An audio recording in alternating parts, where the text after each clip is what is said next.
It is Wednesday, January 15th, and Joni Ernst, the Iowa senator, has said she is going to support Pete Hegseth for Secretary of Defense. Now, this basically ensures that Hegseth is going to be confirmed, which a month ago, it looked like he wouldn't.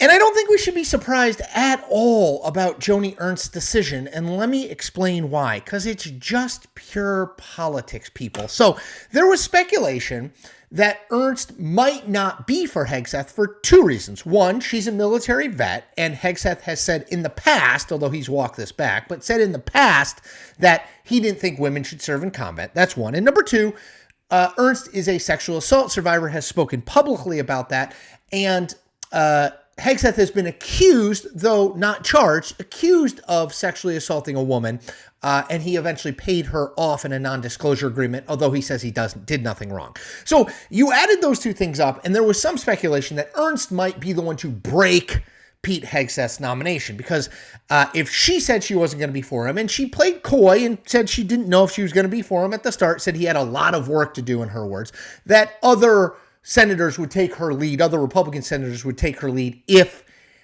she didn't support him. But the thing is this is politics, right? Joni Ernst represents a state in Iowa that Donald Trump won by 13 points.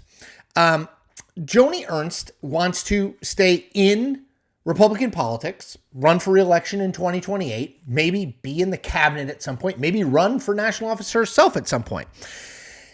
And that is going to be really hard to do if you are seen as the person tanking Donald Trump's preferred pick for one of the key cabinet jobs.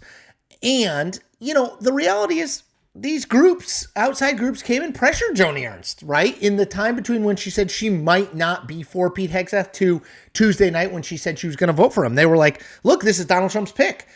All of these things are anonymous allegations against him. He was never charged.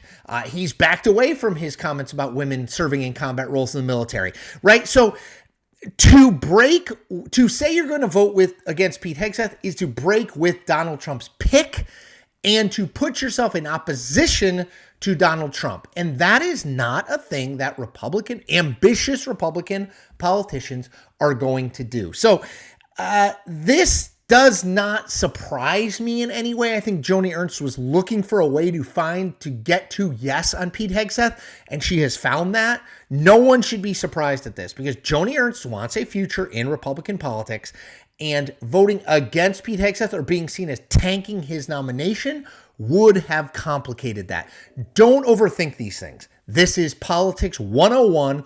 And by the way, it's not just true for Donald Trump. This is the way politics is played usually for every president. The president typically gets his picks unless or until it is clear that this person is disqualified. And that didn't meet with Pete Hegseth. He survived that. He is very likely to be defense secretary, and he has Joni Ernst to thank for it. And he has Donald Trump and Donald Trump's political operation to thank for it, because those are the ones who pressured Joni Ernst and made clear there would be political consequences if she was going to be against him. All right, everybody, take care of yourselves.